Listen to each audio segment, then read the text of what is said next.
Buonasera e ben ritrovati con Friuli Economy. Puntata di questa sera dedicata alle imprese del Friuli Venezia Giulia in vendita, punto di domanda. Abbiamo anche dei casi qua di imprese che appunto sono state cedute. Stasera esploreremo le ragioni che portano a queste cessioni, il potenziale e la potenziale creazione di valore, il tema del passaggio generazionale, piuttosto che anche se tutto ciò costituisce un plus per l'internazionalizzazione. Ma ci saranno davvero moltissime domande. Ringrazio e saluto subito Alfonso Di Leva, che è stato l'ispiratore e l'ideatore di questa puntata. Ben ritrovato Alfonso. Buonasera a tutti, grazie Massimo. Ecco, saluto subito gli ospiti come imprese che abbiamo qua, partendo da quelli che hanno fatto più strada per arrivare oggi qua a Friuli Economy. Parliamo di Giancarlo Moretti Polegato di Villa Sandi, benvenuto alla sua prima volta.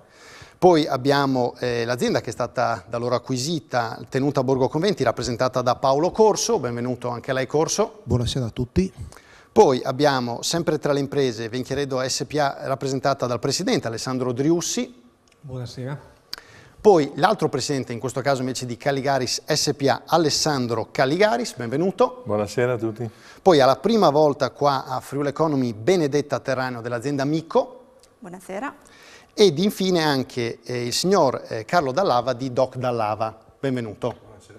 Poi abbiamo anche come consulenti e tecnici in questa sera, in questa puntata alquanto complicata, abbiamo qui con noi Daniele Cescuti di CF & Partner. Buonasera e ben ritrovato Cescuti. Buonasera a voi. E poi abbiamo anche Mario Fumei, private banker e consulente finanziario. Buonasera a tutti. Allora, abbiamo ricevuto proprio su LinkedIn alcuni commenti riguardo al tema di questa sera. Il primo viene da Fabrizio Biscotti, che è il Vice President e Analyst presso Gartner, un'importante multinazionale della consulenza. Diciamo così, introduciamo il tema con alcune sue riflessioni. Le sue riflessioni sono le seguenti: la successione aziendale, a suo dire, rimane la bestia nera della generazione di imprenditori friulani negli anni del boom. Mediamente, immagina, a suo dire, sia colpa loro se non hanno previsto un exit strategy e se non hanno indirizzato i figli verso studi di rilevanza aziendale come ingegneria o economia, o se non hanno fatto crescere in azienda delle figure professionali di carattere direttivo per una futura cessione, magari graduale, della proprietà. Nota anche una certa rinuncia ad investire in ambito innovazione non appena l'imprenditore Paron arriva ai 60 anni e non vuole entrare poi nel merito riguardo ai figli dei proprietari, spesso non sono adeguati per gestire l'azienda. Quindi questi sono alcuni dei temi che affronteremo magari dopo nel passaggio generazionale. Tuttavia, secondo lui, il tema della cessione di azienda può essere un tema che invece può avere una valenza positiva, soprattutto fin tanto che le nostre aziende sono di interesse per i grandi gruppi internazionali e possono essere viste come delle aziende dove, diciamo così, destinare i propri denari per farle crescere. Di altra opinione invece Luca Sturma, che si occupa di marketing territoriale, che dice che il potere delle multinazionali è frutto della debolezza delle nostre piccole aziende e della loro difficoltà nell'essere presenti nei mercati esteri. Un sistema a regione e la tecnologia potrebbero aiutare a risolvere questo problema. E cita come esempio calzante in questo caso il gruppo Nonino, che ha valorizzato il prodotto, ha creato margini e ha saputo mantenere la famiglia alla guida dell'azienda. Ora entriamo nel cuore della puntata dopo aver sentito questi commenti che potranno essere anche ribattuti dai nostri ospiti, e a questo punto, Alfonso, darei a te il calcio d'inizio della puntata parlando appunto di questo tema di imprenditorialità e operaizzazione, diciamo così, delle imprese. Ma sì, il vero tema è legato ad un rischio, la cessione di un'impresa che nasce sul territorio e viene acquisita da un imprenditore esterno al territorio. Non crea il rischio che sul territorio resti solamente l'operaio, la fase esecutiva e non più quella creativa dirigenziale. Usiamo un'immagine: restano le braccia e va via la testa. Io comincerei da Caligaris perché, come dire, è dal punto di vista storico uno degli esempi più emblematici per quanto riguarda la gestione di questo rischio. Bene, buonasera a tutti di nuovo. Io faccio brevemente una storia brevissima della mia azienda. Un'azienda nata 95 anni fa, praticamente uno sviluppo importante negli ultimi 20 anni, guidata da me, da mio fratello, poi da me. Un'azienda che ho portato a livello di internazionalizzazione, giustamente Si diceva che la internazionalizzazione è una parte determinante nella crescita di un'azienda. Oggi la Caligari è un'azienda che fattura oltre il 70% dei suoi prodotti nei mercati esteri, con grande attenzione appunto sui mercati importanti quali il mercato americano, il mercato giapponese, dove abbiamo anche delle filiali. L'azienda che ho guidato e che tuttora, di cui ancora sono presidente, è un'azienda molto managerializzata. Infatti io ho lasciato un'azienda con praticamente una guida degli stessi miei uomini che sono all'interno dell'azienda. È arrivato un amministratore delegato nuovo per modo di dire, perché era una persona che faceva parte dei miei manager, un uomo veramente che aveva guidato la mia filiale negli Stati Uniti e che il fondo ha ritenuto appunto di portare all'interno dell'azienda in quanto conoscitore dell'azienda e di tutti i suoi processi. Quindi dire che l'azienda praticamente rimane vuota, senza praticamente anima, almeno all'interno della Caligaris questo non è successo. Invece qui si parla di un progetto di crescita, di un progetto diverso, che non è praticamente un lasciare l'azienda a se stessa, ma creare veramente un futuro valore dell'azienda tramite veramente un processo di nuove acquisizioni di cui io non ho ritenuto di farle solamente da solo, ma tramite appunto il supporto di capitali esterni. Però Caligaris, lei ha pronunciato tante volte la parola azienda, non ha mai pronunciato la parola territorio. Questa crescita è stata solo per l'azienda o anche per il territorio? Lei fa un'osservazione in cui io dico che l'azienda fa parte del territorio, è cresciuta in questo territorio già 95 anni fa, come dicevo prima, quindi ha portato dei vantaggi facendo praticamente operare, oggi sono circa veramente su quest'area qui 400 addetti che continuano ad esserci, oltre veramente a far crescere anche altre parti dei territori del mondo, perché le imprese, come sappiamo, se sono appunto internazionalizzate, hanno anche altre filiali da gestire. Quindi è un'azienda del territorio, un'azienda appunto che ha avuto molta attenzione al sociale, è un'azienda che io ho sempre, rivolgendomi ai miei collaboratori, parlato di bene sociale, quindi praticamente continuando questa sua attività sul territorio e con i suoi manager, credo appunto che possa dare ancora delle maggiori opportunità. Ecco, Terraneo, Miko è controllata al 100% dalla Asahi Kasei Group. Mi scuso se la pronuncia di questa azienda giapponese molto importante non è stata perfetta. Le chiedo, visto che questo processo è avvenuto già da qualche tempo, quali vantaggi ha portato per Miko e per anche il territorio all'azienda in termini magari anche di sviluppo e via discorrendo? Ecco, se ci può parlare anche di qualcosa di concreto che avete realizzato da quando siete controllati dai giapponesi. Sì, allora diciamo che faccio una piccolissima storia della nostra azienda che nasce 20 anni fa, quindi un'azienda abbastanza giovane, è nata insomma da un desiderio di mio padre appunto di creare un prodotto a quel tempo innovativo, quindi una microfibra, un effetto scamosciato, sintetico, proveniente dalla plastica riciclata. E attualmente un utilizzo soprattutto per il settore auto come rivestimenti di seduta e parti insomma della parte interna delle auto. Mio papà è sempre stato molto affezionato diciamo alle varie aziende insomma, costruite negli anni e a un certo punto però abbiamo dovuto affrontare un po' la realtà dei fatti. Quella che questa azienda, soprattutto in un territorio che comunque ci ha dato l'opportunità di realizzare questo sogno, si trovava appunto in Friuli Venezia Giulia e i nostri clienti erano un po' dislocati in tutto il mondo. Abbiamo visto infatti alcuni brand tra i vostri clienti, le più importanti, diciamo così, case automobilistiche sì. del globo. Sì, che insomma non sono solo quelle europee, tedesche, ma sono anche nel Nord America, in Asia, poi insomma adesso adesso Mercedes non produce solo in Germania ma anche in Cina, insomma, quindi la necessità è quella di seguire anche il cliente a 360 gradi. Quindi per crescere nell'internazionalizzazione vi è servito essere acquisiti. Sì, esatto. Ma in che misura siete cresciuti anche come fatturato e quali nuovi mercati avete approcciato? Allora, diciamo che la scelta di vendita è maturata 6 anni fa, ci siamo approcciati in realtà ad una mega industria dell'auto che produce tessuti per auto nel South Carolina, e questa azienda si chiama Sage Automotive Interiors. E in realtà il primo step è stata un'acquisizione da parte loro. E delle quote della società erano già di Asahi Kasei, perché Asahi Kasei in realtà è il nostro fornitore per eccellenza di questa tecnologia, che è una tecnologia giapponese che poi noi dopo in Italia rilavoriamo e distribuiamo.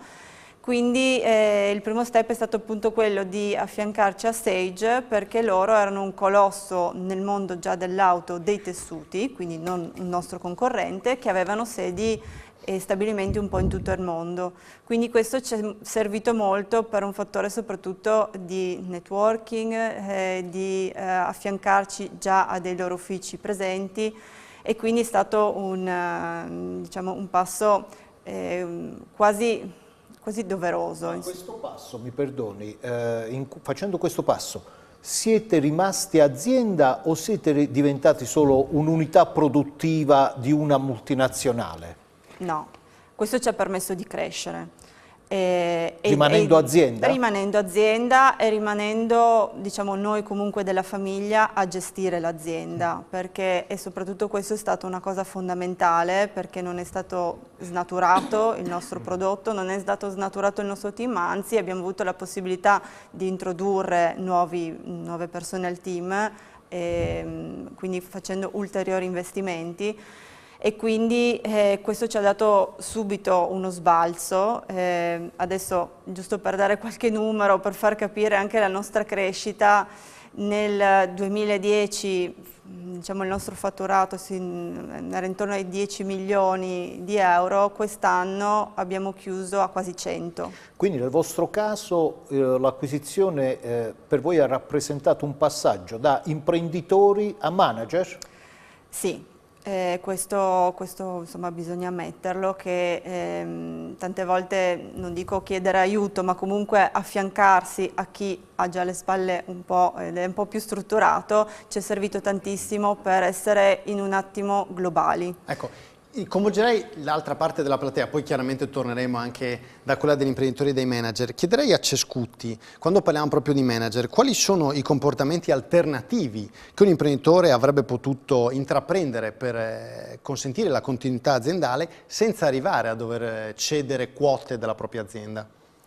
Ma intanto direi che stiamo ascoltando una storia di successo, e quindi complimenti all'amico. Direi che il concetto di vendita dell'azienda molte volte viene vista come un insuccesso, come una incapacità di superare difficoltà che possono essere anche, come è stato citato prima, il passaggio generazionale, difficoltà appunto nel affrontare dei momenti che possono essere appunto l'adeguamento organizzativo, la necessità di avere appunto un mercato internazionale, piuttosto che anche l'aspetto tecnologico, come dicevamo prima, che necessita di essere in qualche modo introdotto in azienda.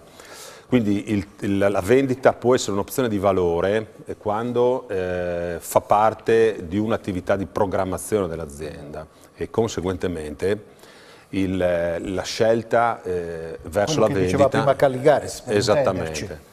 Quindi per cui quando viene fatta una scelta, in quel caso lì effettivamente la faccio, perché io creo più valore rispetto ad altre alternative. Le alternative ci possono essere, che possono essere quelle appunto, piuttosto che cedere alla maggioranza, posso ricorrere per esempio anche a delle forme di sviluppo, sempre facendo entrare dei soggetti esterni, magari possono essere di natura più istituzionale, tipo dei fondi, posso cercare di valutare anche l'ingresso di capitale sul mercato dei capitali, tipo il mercato del Lime, che recentemente è particolarmente sponsorizzato per diversi motivi e vantaggi. Però ecco, io terrei a sottolineare appunto che se non è vista come un'accezione negativa, la vendita sicuramente può essere un'opzione di valore, e questo è un caso rilevante che abbiamo sentito. Bene, adesso ci fermiamo per la prima pausa pubblicitaria, poi torniamo di nuovo qui a Friuli Economy a parlare della vendita delle imprese del Friuli Venezia Giulia.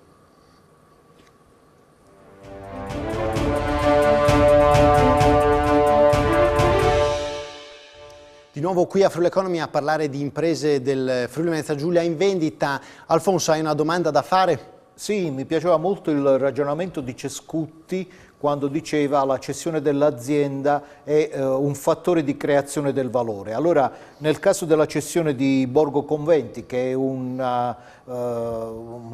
vitivinicola, agricola, mi piacerebbe capire in che modo chi ha comprato, che è la famiglia Polegatto, e chi ha venduto, come intendono creare valore. Polegatto.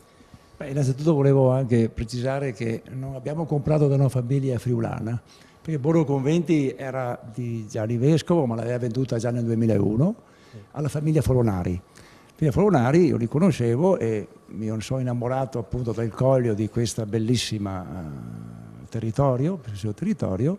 Noi siamo Villa Sandi, siamo un'azienda che siamo presenti in 100 paesi, e quello sicuramente che c'è da sviluppare in Borgo Conventi non è la qualità che abbiamo qui. Paolo Corso, che è più di 30 anni e quindi ha vissuto la storia dell'eccellenza dei vini che produce, ma sicuramente la parte commerciale. Come si diceva prima, anche nel vino se non si esporta non si cresce. Quindi portare con la forza dei nostri importatori e tutto quello che riguarda la parte commerciale di Villa Sandi, affiancare anche questa produzione di eccellenza che sono i vini del Coglio e della DOC Isonzo, assieme alle nostre bollicine, perché noi siamo sicuramente riconosciuti come bollicine Prosecco, sapete l'area che rappresentiamo tra Conegliano e Valdobbiadene, nelle colline, e tutto quello che è stato poi lo sviluppo di questo prodotto in questi anni, che ormai si trova in tutti i paesi del mondo.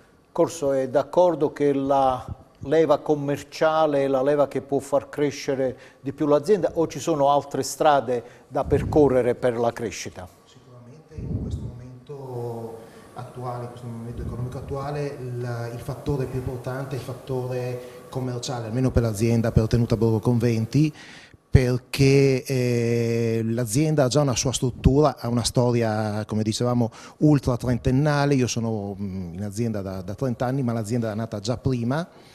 Mi ricollego a quanto detto per i casi Caligaris e Mico. A un certo punto un'azienda o rimane una piccola azienda familiare, parlando proprio strettamente del settore vitivinicolo, oppure deve crescere. Borgo Conventi si trova in una dimensione produttiva che non è più familiare, o meglio nel 2000-2001, quando è stata venduta, non era più un'azienda a livello familiare, e ci troviamo nel 2019 quando deve crescere ancora per poter essere concorrenziale nel mercato del vino, che adesso è il mondo. Posso, sì, perché mi piacerebbe conoscere l'opinione di Fumei, gli faccio la domanda in maniera provocatoria. Il filo conduttore di questi primi 3 interventi è: famiglia è bello, ma solo con la famiglia non si cresce. L'impresa familiare è un disvalore, Fumei? No, non è un disvalore assolutamente, purché si considerino 2 aspetti. Il primo aspetto è come si può crescere usando la finanza alternativa oppure facendo operazioni di finanza straordinaria come queste qui. Perché è sempre lì, no? La creazione del valore poi che conta. Quindi nella decisione l'imprenditore sicuramente ha la possibilità di fare questa scelta. È evidente anche che le imprese familiari hanno una caratteristica particolare, cioè la difficile distinzione fra famiglia e impresa. Questo è secondo me il problema principale, dove in effetti gli affetti familiari molte volte impediscono di vedere esattamente quali sono le capacità poi della seconda o terza generazione di portare avanti l'impresa. Quindi certe volte sono scelte anche obbligate, anche perché i figli, cioè, la capacità imprenditoriale non è che si trasmette per eredità, no? Quindi uno potrebbe non avere la voglia di portare avanti, e quindi per me le imprese familiari sicuramente hanno creato un grande valore in Italia. Noi sappiamo che l'Italia è composta specialmente da PMI. Il problema è come affrontare la competizione internazionale e come affrontare l'evoluzione tecnologica. Questi sono due fattori che secondo me possono convincere appunto gli imprenditori ad agire in senso straordinario, non rispetto all'ordinario. Questa è la mia idea. Questo proprio è l'esempio che mi permette di collegarmi a Doc Dall'Ava. Dall'Ava, io le chiederei se ad esempio il percorso che avete fatto con diciamo così, il partner francese, no?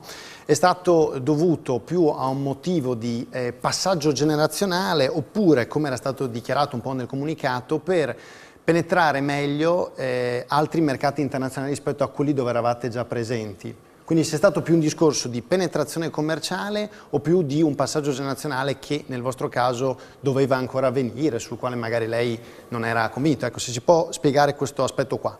E un inciso, quanto pesano anche l'aumento, i dazi doganali che Trump sta mettendo negli Stati Uniti sui vostri prodotti che sono essenzialmente agroalimentari? Allora, stasera la puntata tocca tutti i punti della nostra azienda. La storia nasce nell'82 con mio padre che fa la doc, io entro con lui in società. Nel 2005 però si ammala e la famiglia decide di vendere lasciando me all'interno. Io dico di no, rilevo l'azienda vendendo a casa mia e facendo i salti mortali, e dopo, sempre senza un euro, con l'aiuto delle banche locali di Friulia, sono riuscito a creare il primo prosciutto learning center al mondo, che è quello che c'è oggi a San Daniele.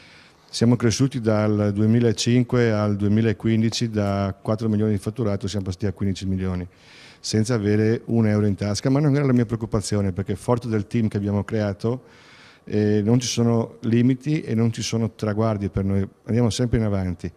Il brand è riconosciuto nei migliori alberghi di tutto quanto il mondo, quindi non abbiamo nessun problema. Se un paese ci mette i dazi, giochiamo sull'altro, ma siamo su 40 paesi, l'importante è non focalizzarsi solo su un paese e su un mercato. Ma i francesi sono stati utili in questo senso? I francesi sono l'evoluzione nata dal fatto che mi dovevo rifinanziare per continuare a crescere, perché il nostro lavoro è fatto di magazzino, la nostra PFN è appesa ai chiodi del prosciuttificio, chi mi capisce sa cosa voglio dire. Ho visto prima i private equity, ma erano troppo aggressivi, in 3 anni entravano e uscivano, noi per fare un prosciutto ci mettiamo 3 anni, quindi era quasi impossibile. Abbiamo dato l'ok a dei family office esteri, però non italiani, e sono arrivati questi francesi, gli svizzeri erano tedeschi come una barzelletta, però con i francesi sono produttori di foie gras, quindi sono nello stesso limite, nello stesso target di mercato di alta gamma. Noi lavoriamo molto con alta gamma, con il servizio al cliente, e quindi è stata un'evoluzione. Noi eravamo su 22 paesi, loro erano su 52 paesi.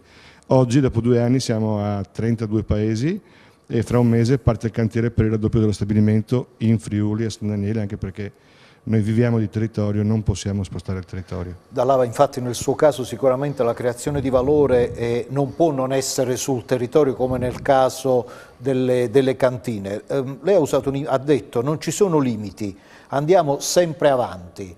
È come una bicicletta, se si ferma si cade. Il problema è che questa bicicletta è un tandem, siete in 2 a pedalare, ma chi comanda? Allora, loro hanno voluto che io rimanessi dentro al 30%, se no non facevano al 30%, se no non avrebbero fatto l'accordo. Era una sine qua non. La managerialità è italiana, è friulana, sono io sempre a capo dell'azienda. Ci hanno messo un CFO che io non sapevo che cos'era, adesso lo so. Ben venga, ho detto, e quindi abbiamo potere, carta bianca su quello che facciamo.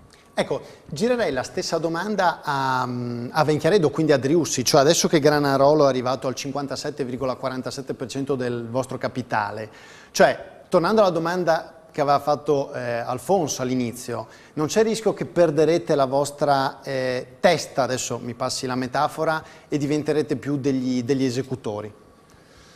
L'azienda rimane in Friuli Venezia Giulia. È evidente che se un gruppo importante come Granarolo si avvicina a un'azienda, vuol dire che l'azienda ha fatto qualcosa di buono, e quindi per ora quantomeno la managerialità rimarrà la stessa, e tutto il gruppo dirigente in realtà. Ecco, ma con questo ingresso voi che obiettivi vi date per crescere, per creare valore? Perché questo era anche il tema di questo secondo blocco, cioè quali sono gli obiettivi adesso? L'obiettivo inteso come questa serata, insomma, è quello di allargare grandemente le produzioni, arrivare a 9.300.000 kg di stracchino all'anno.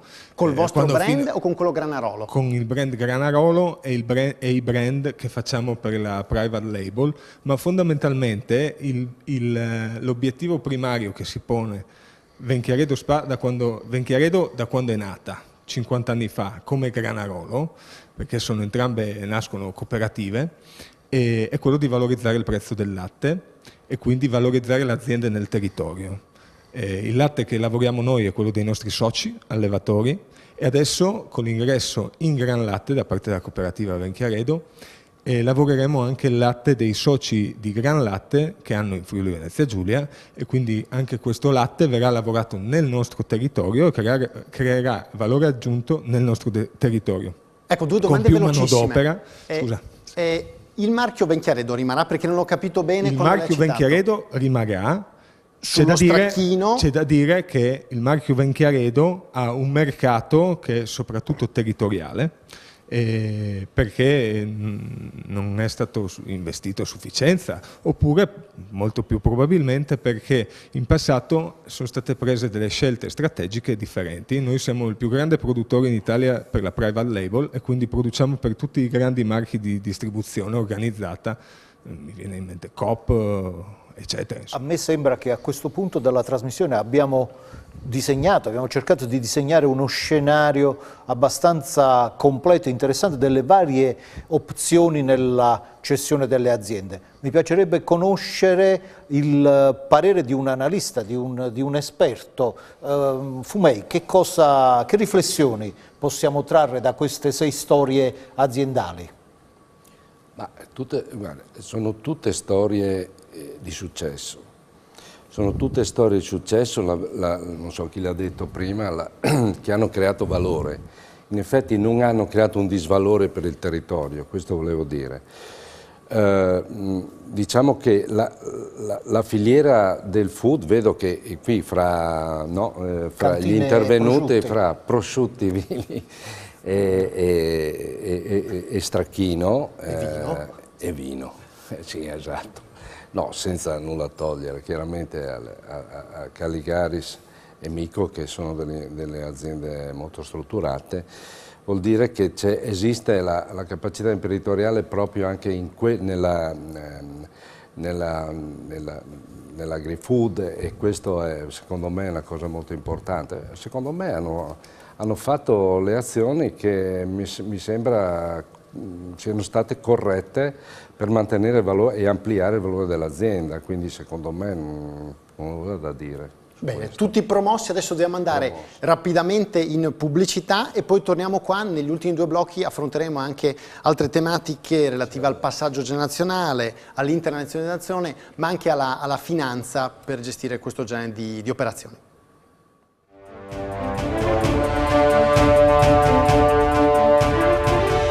Cescuti, anche lei ha sentito queste diverse testimonianze delle aziende qui presenti a Friuli Economy questa sera. Ricordando anche che cosa fa CF & Partner, può magari fare delle ipotesi anche alternative riguardo a quello che ha sentito, anche in merito magari all'acquisizione di aziende, al passaggio generazionale, ecco, rispetto a quello che ha sentito? Ok, brevemente. Intanto la nostra società CF Partners si occupa di consulenza direzionale e finanza d'impresa. Quindi segue le aziende nello sviluppo del piano industriale e segue anche le tematiche che abbiamo citato finora, quindi il tema del passaggio nazionale, tutto il tema sugli investimenti, sugli elementi intangibili e comunque legati alla creazione del valore. Io volevo aggiungere alcuni aspetti relativi un po' alle esperienze che sono state citate poc'anzi. In particolare volevo sottolineare un elemento positivo di quello che è l'azienda familiare. In realtà non ha aspetti solo limitativi, anzi per molti aspetti, soprattutto per quanto riguarda l'impronta, la visione industriale, ha una marcia in più sicuramente alle grandi aziende. Cosa voglio dire? Che quando l'azienda familiare riesce a rimuovere quelli che sono un po' i suoi limiti, intendo dire la separazione tra la gestione e la proprietà, il patrimonio familiare e il patrimonio aziendale, a managerializzarsi, può diventare un volano di crescita per il territorio stesso, perché ovviamente può impegnare l'imprenditore nella ricerca, nello sviluppo strategico, quindi nel ricercare competenze e opportunità sul territorio, quindi favorire anche la crescita di aziende che fanno parte un po' dell'indotto o comunque del territorio stesso. Ecco, questo è un qualcosa che ad esempio era capitato in Caligaris Ingegnere, anche rispetto magari all'acquisizione di alcune vostre aziende, anche fatte poco prima rispetto alla cessione. Senz'altro. Come si diceva, le imprese familiari hanno veramente una loro identità di forza, perché vuol dire veramente che da un'idea, da un progetto veramente è nata un'azienda, è cresciuta un'azienda, ha dato del benessere al territorio. Oggi però si dice o si diceva che piccolo è bello, però oggi bisogna dire che il piccolo crea anche dei problemi, nel senso che se vuoi praticamente operare nel mondo bisogna veramente avere ancora più risorse veramente sia di uomini sia di capitali.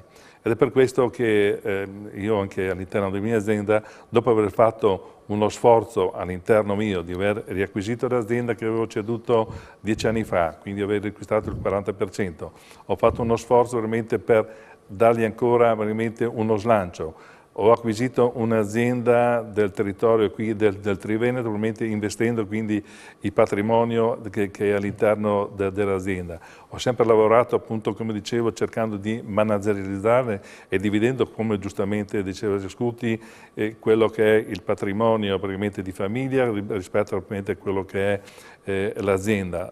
All'interno dell'azienda, tanto per dirlo, io non ho mai avuto neanche un parente, non ho nessuno, sono solo io e basta. Quindi significa veramente che l'azienda è sempre andata avanti appunto tramite me e i miei manager.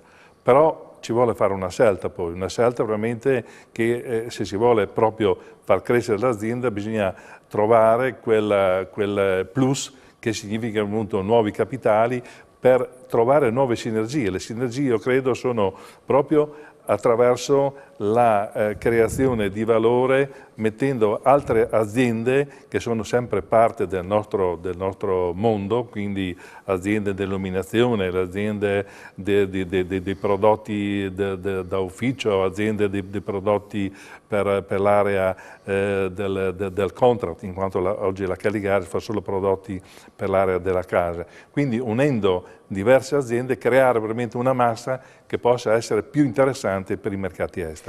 Caligaris, provo a sintetizzare con un'immagine il suo ragionamento. Un albero che ha radici ben piantate, ben profonde in un territorio, con un tronco, rami, foglie e forse anche frutti in tutto il mondo. Le chiedo questo. Non c'è proprio più speranza di crescere guardando al mercato domestico? Bisogna necessariamente e obbligatoriamente globalizzarsi e guardare all'estero? Ma io credo che ormai i nostri mercati non siano più i mercati solamente interni. Vediamo anche, abbiamo parlato in questi giorni qui, pur diciamo con una crescita del PIL allo 0,2, si è parlato che questo è successo perché veramente le aziende lavorano nei mercati esteri e non perché lavorano sul mercato italiano. Io tante volte dico che noi siamo in Italia capaci di fare delle cose bellissime, però non abbiamo neanche la capacità di comprarle. No? Facciamo delle ottime automobili, parliamo della Ferrari, però nessuno la compra, fortuna che ce la comprano appunto gli asiatici, i cinesi, i russi, gli americani e quant'altro. Quindi ben venga appunto che i mercati siano quelli del mondo che portano appunto del grande benessere all'interno. Dopo questo benessere bisognerà gestirlo al meglio e questo aspetta la politica italiana. Ecco, rispetto ai mercati del mondo, volevo chiedere a Terraneo quanto il rallentamento della Germania, soprattutto dell'automotive, sta pesando su di voi? Perché ad esempio nel territorio del Pordenonese c'è stato un calo di alcune aziende che erano subfornitrici. Nel vostro caso invece?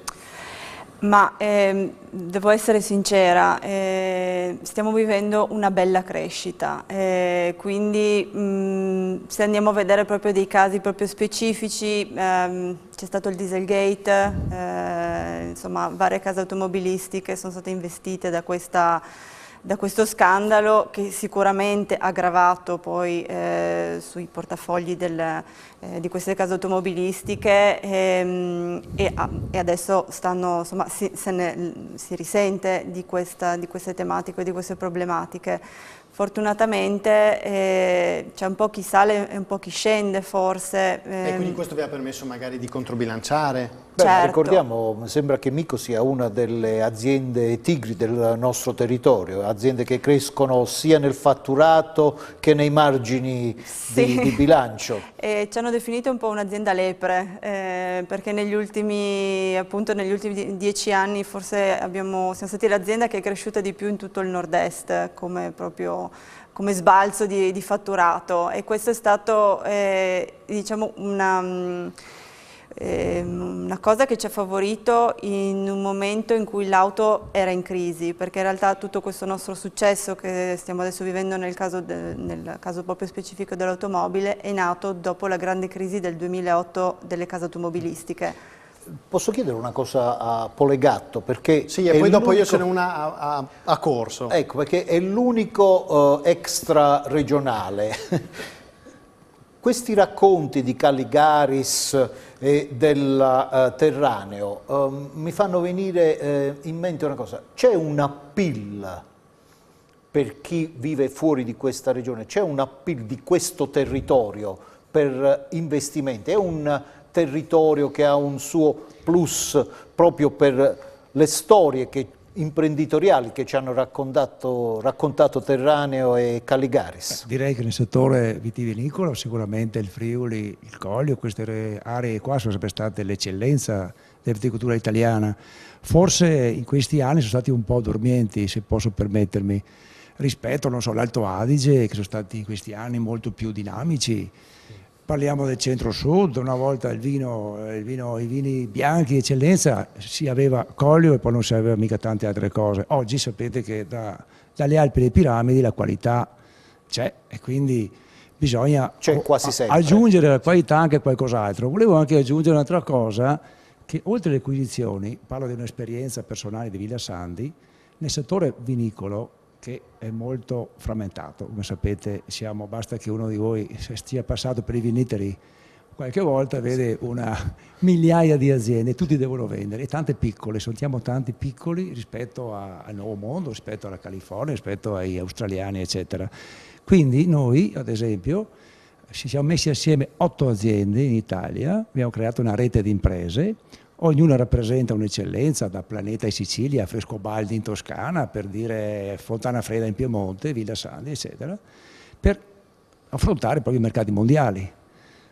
Fra qualche giorno saremo a Hong Kong alla fiera con uno stand unico, quindi anche l'aggregazione nel settore vino, ma credo anche in altri settori, sia un esempio di come affrontare la globalizzazione e affrontare i grandi mercati esteri, perché come si diceva queste tante imprese familiari e piccole fanno grandi difficoltà a girare il mondo. Su questo indubbiamente, Polegatto, in Friuli abbiamo ampi margini di manovre di miglioramento. Una domanda che volevo fare a corso invece sul passaggio generazionale è questa: quanto ha pesato anche sulla vostra scelta di diciamo così, cedere a Villa Sandi? In questo momento non c'è stato un peso del cambio generazionale quanto lo è stato negli anni 2000, quando il fondatore dell'azienda ha venduto a Folonari. Ha venduto alla famiglia Folonari. In quel momento, secondo me, si era reso conto del fatto che le dimensioni dell'azienda, e ripeto quello che ho detto prima, da familiari dovevano passare a azienda, è brutto dirlo, industriale per quel che riguarda il settore agricolo, ma doveva darsi una struttura molto più importante. Torno anche alla domanda precedente sul discorso del mercato italiano. Per quel che riguarda il settore vino, secondo me il mercato italiano, per vari motivi che ben conosciamo, ormai è molto stretto, è molto piccolo, può andare bene per le piccole aziende che si concentrano vicino a casa. Abbiamo bisogno del mercato mondo per le aziende grandi, le aziende più strutturate, per avere spazio. Dall'altra parte il mondo ci richiede dimensioni importanti dell'azienda per avere volumi grossi per soddisfare le richieste di vini di alta qualità, ma anche in volumi importanti. Ecco, e prima di andare in pubblicità volevo rivolgere una domanda a Fumei. Abbiamo parlato anche di imprese che sono state cedute, quindi sostanzialmente l'imprenditore che ha ceduto si trova anche con una certa disponibilità in più. In questo caso qua, quali potrebbero essere gli investimenti da fare, Fumei? E che magari si potrebbe iniziare anche a crescere in questo senso in Friuli Venezia Giulia, uscendo un po' da scelte un po' tradizionali a volte? Sì, ringrazio la domanda. Diciamo, a mio avviso, più che vedere che investimenti devi fare, è come strutturarti. Cioè, nel senso, la liquidità, se arriva naturalmente dalla cessione, deve essere regolata da alcune regole che passano sia da una, diciamo così, fra virgolette, una struttura industriale della gestione del patrimonio a una struttura regolamentata per quello che riguarda la famiglia, perché siamo sempre lì, cioè se tu vendi che non hai fatto la separazione fra industria, fra impresa e famiglia, ti ritrovi poi nella holding, diciamo nella struttura che fai per gestire il patrimonio, ti trovi nella stessa condizione. Quindi, ecco, ma quali strutture lei consiglierebbe? Dipende dalle dimensioni del patrimonio, ci sono i family office, c'è la holding di famiglia, naturalmente i patti di famiglia non sono esclusi anche per la gestione del patrimonio, nel senso che va strutturato anche con gli eredi, perché poi purtroppo possono succedere delle problematiche, sempre nel rispetto chiaramente della legittima diciamo ereditaria, no? Ma diciamo che non va considerato in maniera assolutamente astrusa il dopo. Questo voglio dire, no? Bisogna considerare che anche il dopo va preparato e gestito con un certo modo, specialmente anche dal punto di vista fiscale. Infatti quei passaggi lì vanno sempre assistiti, a parte il consulente finanziario che spero ci sia pure, perché alla fine ci sono anche dei bravi professionisti, dal commercialista, l'avvocato, insomma, e quant'altro. Bene, ci dobbiamo fermare per l'ultima pausa pubblicitaria e poi torniamo qui a Friuli Economy a parlare della cessione delle imprese del Friuli Venezia Giulia.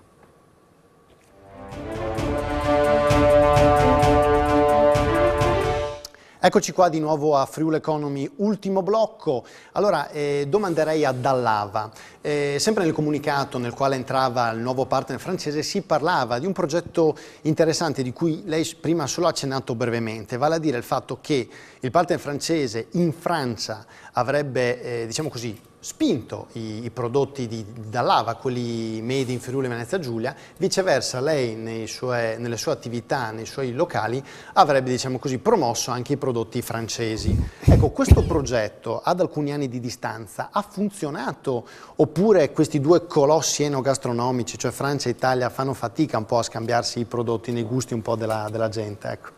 Sono 2 anni che siamo partiti, quindi dal marzo 2017, e la scelta è stata ragionata proprio dal fatto che lo chef italiano vuole avere le ostriche, i piccioni, le quaglie, il foie gras, e lo chef francese invece vuole avere il parmigiano reggiano, il montasio, il prosciutto di San Daniele, l'olio d'oliva e tante altre cose. Abbiamo detto uniamo le due forze, facciamo dei magazzini unici, ce ne sono 10 in Asia in questo momento di proprietà del gruppo, e facciamo consegna direttamente anche sull'ultimo miglio e fanno il daily delivery un pochino dovunque. Ecco, a 2 anni di distanza il progetto sta andando positivamente, come sta andando? Abbiamo aperto anche in Italia a San Daniele una nuova filiale di Repertoire Culinaire Italia per vendere i prodotti francesi in Italia.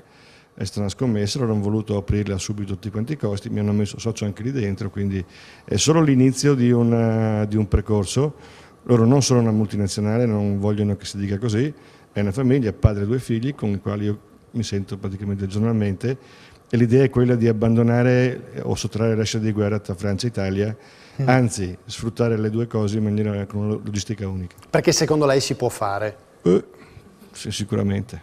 Bene, è un messaggio positivo questo lanciato. Ecco, con Driussi di Venchiaredo proverei a completare un po' il quadro di quello che voi vi aspettate adesso che Granarolo è entrata in maniera preponderante dentro di voi. Lei ha parlato di aumentare la produzione, sicuramente una cosa importante, però per distinguersi un po' da anche il concetto che diceva Alfonso, no? Quindi non più imprenditori ma operai, che cosa invece a livello di testa e di creazioni di valore in più vi aspettate di fare adesso che avete Granarolo al vostro interno? Allora, per noi, come dicevo prima, la cosa fondamentale è la valorizzazione del latte e quindi ci aspettiamo sipuramente che il latte venga valorizzato maggiormente in modo tale che nel territorio si veda veramente l'apporto positivo. Cambierei il registro, guarderei al futuro con una domanda a Caligaris. La Caligaris cosa sta facendo oggi per il proprio futuro in termini di per mantenere l'internazionalizzazione e mantenere quest'albero con le radici in Friuli e il tronco, i rami in tutto il mondo? Io ho cominciato con un progetto ancora oltre 10 anni fa. Il progetto consiste nel far sì che i prodotti della Caligaris trovino degli spazi all'interno di negozi, di partner che condividono il progetto di distribuire i prodotti che la Caligaris fa. C'è un grande praticamente problema nei prodotti che la Caligaris fa, che praticamente è un insieme di prodotti che non accontentano l'insieme di quello che serve all'interno dell'arredamento di una casa.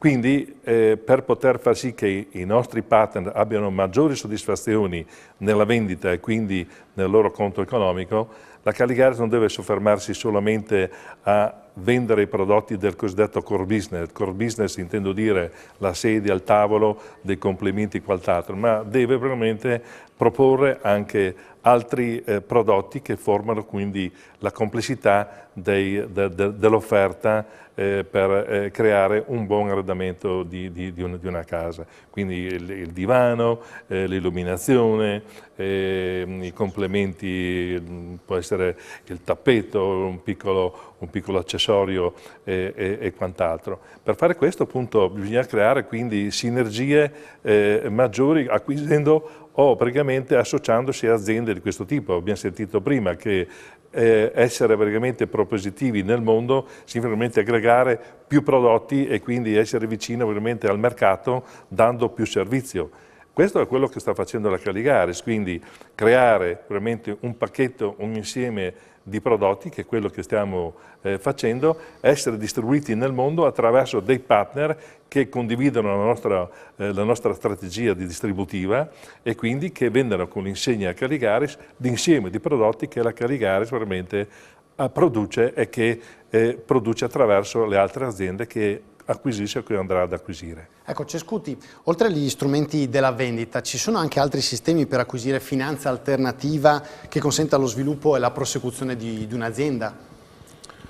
Certamente, mi ricollego a quanto stava appunto spiegando il Presidente Caligaris, perché ritengo che il processo di aggregazione, quindi non necessariamente di vendita, ma appunto di aggregazione di aziende, soprattutto nel nostro territorio, possa diventare un motore importante per rendere le aziende competitive a livello internazionale, quindi creando sinergie, efficienza e allargare il portafoglio di prodotti lungo la catena distributiva. Ecco, quindi in questo caso effettivamente la finanza alternativa potrebbe diventare un elemento aggiuntivo, terzo, che a sostegno del piano industriale aziendale, quindi un terzo elemento che sposa il progetto di aggregazione di sviluppo industriale, che riguarda anche l'internazionalizzazione e l'innovazione, e si in qualche modo mette a servizio, quindi fornisce il capitale per realizzare questi progetti a medio termine. Ecco, ci può fare qualche esempio pratico di nomi di questi strumenti di finanza? Ma diciamo che ormai sono un po' abbastanza conosciuti, un po' se ne parla e quindi possono essere strumenti di debito, tipo anche i mini bond. Anche le banche nostre locali stanno attrezzando per proporre questi servizi, quindi queste tipologie di accesso al capitale alle nostre piccole imprese in diverse forme. I tagli stanno diminuendo in termini taglio minimo di capitale, può essere il tema diciamo anche del private equity, quindi di un mercato di capitali privato, quindi questi, diciamo che ormai è vero, è stato accennato un po' all'aggressività che hanno queste forme, no? Queste equity. In realtà oggi esistono anche degli interlocutori che hanno una visione un po' più industriale di medio termine, quindi meno aggressivi. E infine, come abbiamo citato anche prima, abbiamo la possibilità oggi di accedere al capitale anche attraverso la quotazione al mercato dell'AIM, che può essere anche questa facilitata anche con strumenti tipo le SPAC, che in realtà sono in qualche modo un metodo che accelera questo percorso e in qualche modo riduce anche in qualche modo la difficoltà e la complessità a livello in qualche modo di professionalità che è necessaria. Ecco, avevo ancora due domande prima di andare in chiusura, poi certamente ne farà alcune anche Alfonso Di Leva.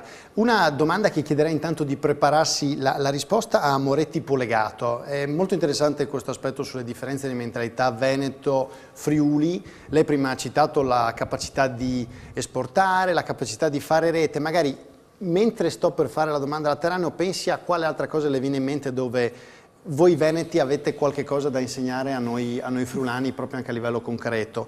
A Laterano invece chiederei, abbiamo sentito questi strumenti che ha detto Cescutti, se voi avete mai valutato ad esempio anche una quotazione, ad esempio, o l'emissione dei mini bond, ad esempio, visto anche la vostra crescita impetuosa.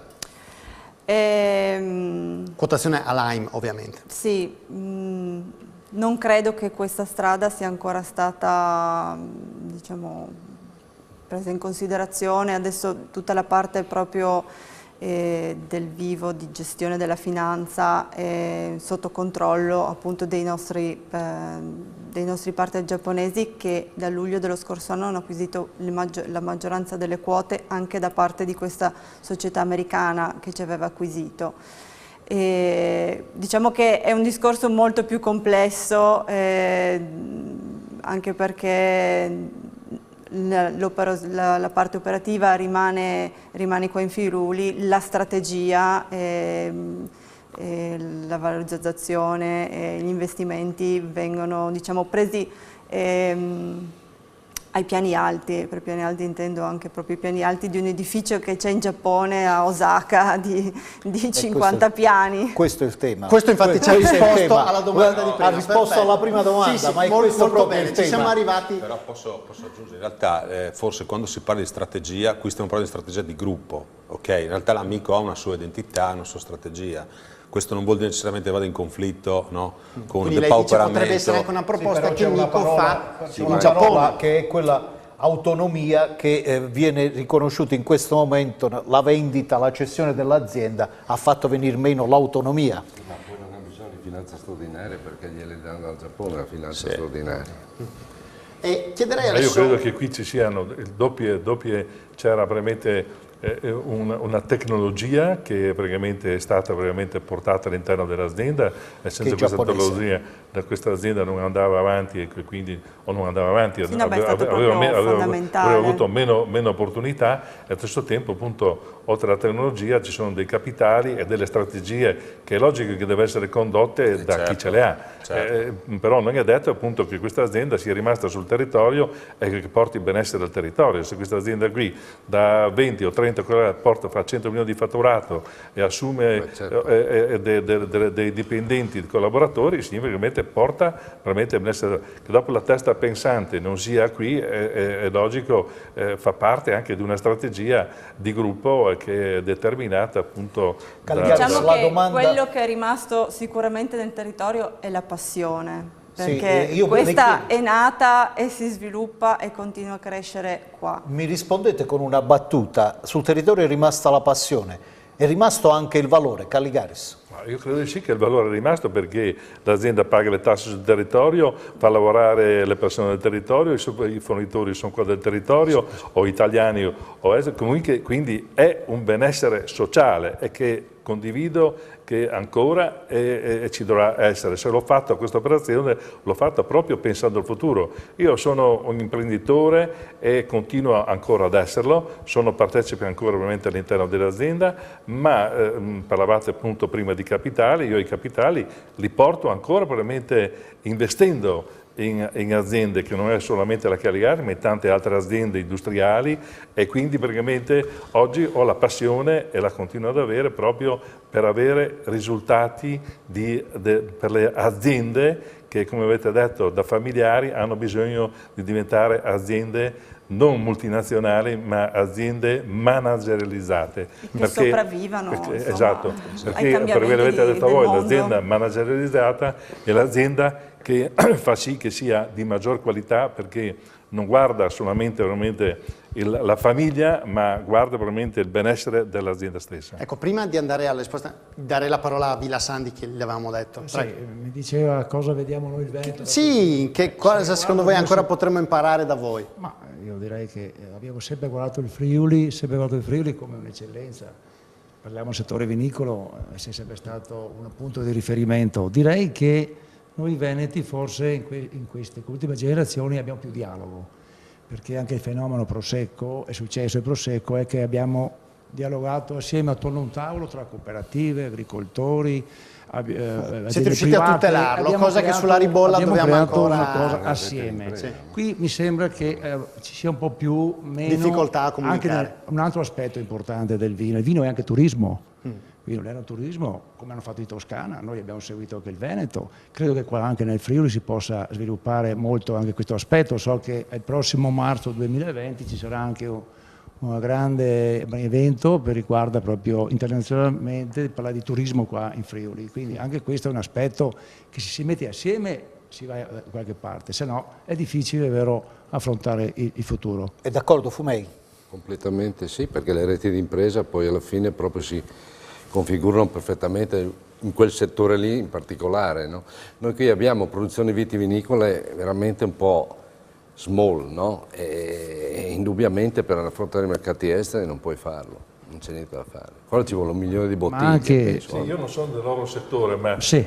Lei mi insegna che ho visto l'altro giorno i fatturati delle prime 100 aziende nazionali, non c'era una friulana, no? Nelle prime 100 nazionali non c'era una friulana. Cosa significa? Che siamo degli ottimi produttori di qualità, però di dimensioni piccolissime. Il mondo ha bisogno di dimensione, cioè un prodotto ha bisogno di dimensione per essere distribuito, quindi quello che state facendo, io credo che quello che abbiamo sentito anche dai colleghi qua, l'obiettivo sia quello veramente di creare veramente massa. Per poter veramente essere veramente fornitori del mercato. Se si è massa, praticamente il mercato si avvicina, praticamente trova maggior soddisfazione nel servizio e in tutto quanto, altrimenti si rimane ristretti e si va a rischio di morire. Ma forse posso dire, il Portofranco di Trieste, visto che c'è stato anche un avvicinamento da parte del Portofranco, l'autorità che gestisce il Portofranco nella parte vitivinicola, potrebbe essere un fattore aggregante, perché il Portofranco non posso andare con una azienda sola friulana, no? Devo andare con una certa... Quello, così, un'idea che mi è venuta adesso, potrebbe essere un fattore aggregante. Certo, io credo che insomma, non è che ci siano divisioni tra regioni, noi siamo l'Italia, abbiamo un patrimonio vinicolo unico al mondo, perché abbiamo tantissime TOC di OCG, quindi abbiamo, ed è anche un valore anche queste piccole aziende, non è che possiamo pensare che spariscono. È vicinissimo il Portofranco di Trieste anche per voi. Quindi collegato. Adesso si è sempre sviluppata Livorno, anche per gli Stati Uniti, ma è chiaro che può essere anche uno sviluppo del Porto di Trieste. Ecco, lo potrà essere anche per il prosciutto e per gli stracchini, poi siamo davvero in chiusura. Il Portofranco, prego Doc Dall'Ava e poi chiudiamo con Benchiaredo. Non penso, perché abbiamo barriere doganali molto pesanti a livello veterinario, e in questo momento abbiamo vincoli completamente diversi con container frigoriferi. È problematico un discorso del genere. E sugli stracchini? Noi attualmente abbiamo un mercato prettamente nazionale, quindi già la conquista di quello europeo sarebbe più che sufficiente. Per il Portofranco ne riparliamo fra 5-6 anni. Bene, ringrazio tutti gli ospiti che ho avuto questa sera a Friuli Economy, a tutti voi vi do appuntamento fra una settimana con una puntata che sarà in diretta legata al reddito di cittadinanza, ma anche, voglio dire, agli effetti dell'industria 4.0 e al working poor, e ci vediamo sempre il giovedì alle 21 qui a Friuli Economy su Telefriuli. Grazie, buonasera.